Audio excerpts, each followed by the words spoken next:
I'm Charlie Rose, and I have the good fortune here tonight to talk to some of the nominees for the Earth Awards. And the idea is simply to have you meet these remarkable people who have been nominated, so that you have a sense on this evening what a remarkable group of people and how difficult it was for the judges to choose a winner per se.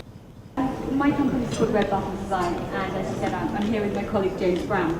And our company was founded to bring to market a product which will allow a user in, say, Sub-Saharan Africa or India to manage their own safe water supply. And how did you get to this kind of passion and this kind of job? I think it's, James and I represent very different aspects of the company. James is a product design engineer. He's currently still studying. He has a passion for humanitarian design.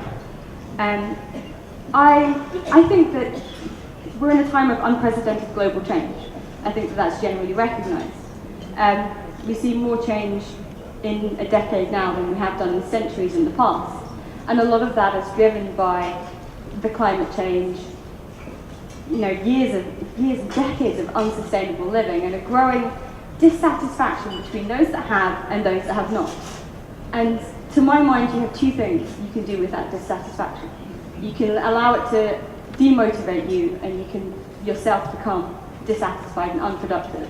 Or you can take it and you can say, well, I'm going to use my creativity to constructively go about my life in a way where I'm creating solutions. I'm struck by how young all these people are, obviously. What is it you think is necessary for us to all be successful in terms of finding these energy sustainable either companies or ideas that will get us to where we have to be? I think you've got to do two things. I think every single individual has a responsibility to do what they can. And most of the things that you need to do in order to effect real change have negligible impact on your everyday life. Separate your garbage, take your own bag to get your groceries. Things that don't impact you. Yeah, things that do not impact you. But if you do them and your next door neighbour does them, and the guy who lives opposite does them, your neighbourhood can have a real impact. And I think every single individual, there is no excuse not to do that.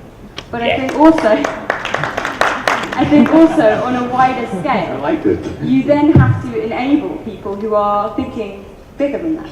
There should be no obligation to necessarily think bigger than that, but for those companies, like many of my contemporaries here who are, there should be funding and mentorship and networking to allow them to grow their ideas and put them forward as well. I think you've got to have a dual-pronged effect. Thank you very much, man. Thank you.